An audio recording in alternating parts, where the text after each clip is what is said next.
A historic advertising campaign with results that raised the bar for pizza delivery expectations, fronted by a character that would become synonymous with the brand, forever intertwined with a tragedy that no one could have predicted. That was ultimately unavoidable. Hi, I'm Dan Larson, and this is the history of Domino's pizzas, the Noid, in 30 minutes or less.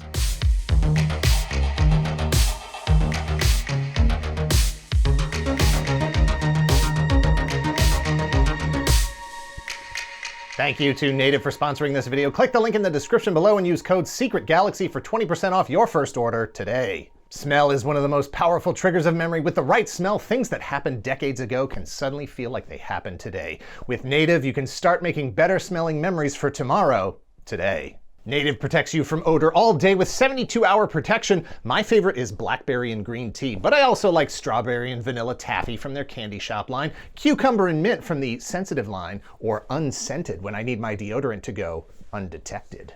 Native deodorant is aluminum-free and paraben-free, vegan and cruelty-free with simple and effective ingredients you know, like coconut oil and shea butter. Native deodorants aren't sticky, they feel dry and smooth. Use my link in the description below and code SECRETGALAXY to get 20% off your first purchase at Native. This offer is available site-wide but only for a limited time, so stock up and save. Again, that's code SECRETGALAXY to get 20% off your first purchase, and thanks again to Native. The Noid is a brand character that first appeared in 1986, a rare case of a villain becoming a pseudo-spokesperson for a brand. Domino's built its empire of delivery dominance on the association with their drivers as the heroes, fighting back against the Noid's supervillain level of obsession with destroying their pizza. Domino's Pizza began as Dominick's Pizza in Ypsilanti, Michigan. In 1960, Dominick's was purchased by Tom and James Monahan. They paid $900 for the business, which at the time wasn't doing that great, and a year later wasn't showing any signs of improvement. James gave his half of the business to Tom in exchange for the Volkswagen Beetle they used for making deliveries, and recommitted to his job as a postal worker. By 1965, Tom successfully turned things around, and the business grew to 3 locations. That same year, one of his employees suggested that perhaps Domino's Pizza was a better name than Dominick's, and Tom agreed. Their logo commemorates those first 3 restaurants as the dots on the Domino's. By 1983, Domino's had expanded to 1,000 locations. However, they were still on the outside looking in compared to the giants in the pizza industry. Pizza Hut was the literal go-to place for pizza, the king of restaurant pizza dining. The economy of pizza was changing. Families where both parents worked were increasingly common. A formal, fully prepared dinner wasn't always possible. A family night out was shifting to a family night in as VCRs kept people at home watching movies or rewatching their favorite shows. Domino's needed to find a way to distinguish themselves from the field. In 1984, they planted their flag. Pizza delivered to your house, hot and fresh, in 30 minutes or less. Sure, every pizza restaurant aspired to 30 minutes or less, but to actually promise it, to say it out loud and offer a money-back guarantee, that put a lot of pressure on Domino's and their drivers, but even more on the competition to match them. Timeliness in delivery wasn't the only issue people had with getting their pizza delivered. Sometimes a delivery driver might have to make multiple stops. The longer it takes, the more likely the pizza gets cold. Sometimes the driver was careless about the way the pizza sat in the car. It flipped over, the cheese got stuck to the box. Maybe it slid and got all squished up. Maybe the driver liked to smoke as they make their deliveries. Even if it arrived in 30 minutes, there were dozens of other things that could go wrong. Things that never would happen in the physical restaurant where the experience was controlled by the business, where there were fewer variables to account for. To help educate customers as to what they should be expecting, no, demanding from their pizza delivery experience, Domino's embarked on a new promotional campaign, targeted not at what they were doing right, but what everyone else was doing wrong. Group 243 was the advertising agency that worked with Domino's on the campaign. As they considered what the new concept could be, a suggestion was made that they center it around a bad guy. Executive Vice President and Creative Director of the campaign, Ernie Parrish, loved the idea. But they needed a clever name. At the time, employees of Domino's referred to themselves as Dominoids, a cute, in-house, self-imposed nickname. That was shortened to Noid, and it stuck. As Parrish tells the story in an interview with NPR's The World in 2018, the Noid quickly became the personification of everything that could go wrong with pizza delivery. He was an avatar for all that was bad and wrong and stressful and what Domino's was fighting against. He was their own Wile E. Coyote. The next step was to bring the Noid to life by employing an agency that had proven success. In 1986, Will Vinton Studios delivered one of the biggest advertising campaigns in the history of humankind. The California Raisins were an overnight pop culture phenomenon that transcended their mission to increase raisin sales and consumption. Will Vinton Studios started working with clay as an animation medium in the early 1970s. They gained national notoriety in 1975 with Closed Mondays, a project that won an Academy Award for Best Animated Short Film. By 1985, they had produced visual effects for film and television, music videos, commercials, and a feature-length film called The Adventures of Mark Twain, which Vinton has described as adult, but not X-rated. 1986's California Raisins further cemented the studio as both the primary stewards of the art form and its undisputed masters. Parrish loved the look and feel of claymation. He wanted to bring that aesthetic to Domino's and the Noid. As someone who was 10 years old at the time, I can tell you that claymation was more exciting than anything computer-generated imagery has accomplished in the 3 decades since its mainstream media embrace, and that includes those dinosaurs in Jurassic Park. I'll take the ones in 1987's Will Vinton's Claymation Christmas Celebration, thank you very much. Parrish reached out to Will Vinton Studios and gave them the pitch. Domino's needed some kind of impish troll or goblin, a kind of mischievous gremlin or hooligan, a character whose sole purpose is to freeze, smash, blast, crush, soak, somehow render a pizza inedible. Put a bird on it! Barry Bruce designed the iconic red spandex one-piece bodysuit with the rabbit ears and Noid symbol on his chest, as ideal a realization as Domino's could have hoped for, perfectly suited for animated exploits. The campaign established the Noid as a representation of things that annoyed customers about other pizza delivery experiences. The spots challenged them to avoid the Noid and get your pizza in 30 minutes or less, exclusively from Domino's. This is the Noid. He loves to ruin your pizza. If you've ever gotten cold pizza, or squashed pizza, or pizza that just wasn't right, the Noid did it. But at Domino's Pizza, we avoid the Noid. So when you want hot, delicious quality pizza delivered in less than 30 minutes, Domino's Pizza delivers. One call does it all.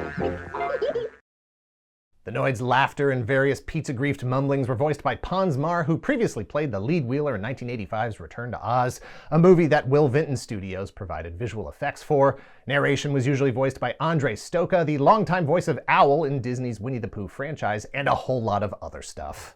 Through the mid-1980s, the campaign propelled Domino's past entrenched pizza empires.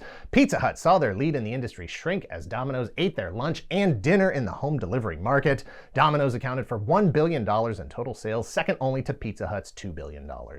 At the time, home delivery was around a quarter of the total $8 billion market. That was expected to grow to over a third by 1990. The Noid campaign successfully positioned Domino's as the prime beneficiary of that growth through the 80s and beyond. The Noid commercials overperformed by any reasonable metric, not just achieving the goal of greater exposure for Domino's and their 30 minutes or less guarantee. Yeah, it did that just fine, but the Noid quickly became a merchandising opportunity in and of itself, an unexpected source of revenue for Domino's. Customers demanded stuff. Some kids made their parents commit to ordering Domino's at least once a week until they were able to collect the entire set of Noid PVC figures. Please, Dad, when you call to order, make sure you clarify which figures we still need. Hats, clothes, buttons, toys. In 1989, California Merchandising Concepts released the Avoid the Noid game for DOS. As we sit here in 2023, think of it as a reflection of the times, the fervor for anything Noid related, not so much as the best attempt at making a game. Players take on the role of a Domino's employee attempting to deliver pizzas while avoiding the Noid in his various attempts to thwart your duties. If you lose 5 pizzas, the Noid claims victory and the game is over. If you missed it when it was released, you can still find emulators online if you just want to be able to say that you played the thing. In 1990, Capcom reskinned a game called Kamen no Ninja Hanamaru into Yo Noid for the Nintendo Entertainment System. As a reskinned game, it retained most of the properties of the original game, making it more challenging than CMC's Avoid the Noid, but no more impactful to the genre. This time you control the Noid himself on a quest through New York City to square off against another Noid, but green. In 1988, CBS was this close to airing a Noid Saturday morning cartoon. It never made it through production as it was deemed to be a little too close to a 22-minute commercial aimed at kids, an approach that had been successful for the majority of the decade but was increasingly frowned upon. The incredible momentum and pop culture influence began to subside in 1989 when Domino's was confronted with a reality that they could not possibly have predicted. What had been a successful marketing campaign built around a made-up word and animated character of a human called a Noid turned out to be the same as a surname of Swedish origin shared by people around the world. On January 30th, 1989, a man named Kenneth Lamar Noid walked into a Domino's location in Chamblee, Georgia with a handgun and demanded $100,000. He claimed that the Domino's Avoid the Noid campaign had unfairly targeted him, stolen his name, and he expected restitution, firing 2 shots into the air to prove he was serious. He wanted to speak to Tom Monahan, the owner of Domino's, and threatened to kill the employees if the police showed up. He demanded a getaway vehicle and a copy of Robert Anton Wilson's 1985 novel, The Widow's Son. After a 5-hour standoff, the employees were able to escape when Noid put the gun down to eat the pizza he demanded they make for him. With no leverage, Noid surrendered to police sometime thereafter. Thankfully, no one was hurt. Kenneth Noid was ultimately found not guilty by reason of insanity and spent time at Georgia's Mental Health Institute. Domino's leadership had a meeting to discuss whether or not they were in any way responsible for this incident. They concluded that no reasonable person would blame them for what occurred. Domino's continued to use the Noid in commercials through 1991. After nearly 5 years in use, the campaign had run its course. The pizza market landscape had drastically shifted, and the Noid's services were no longer required. In 1993, after multiple delivery driver accidents resulted in multi-million-dollar payouts, Domino's ended the 30 minutes or less guarantee as well. 2 years later, in 1995, Kenneth Lamar Noid took his own life. And while to this day many still point to Kenneth's suicide as the reason Domino's discontinued the Noid campaign, Parrish and others at Domino's maintain that the suicide happened years after and was not a factor in their decision to end the campaign. The Noid campaign began in 1986. The Chamblee hostage incident occurred in 1989. Parrish says the Noid campaign was retired at the end of 1991.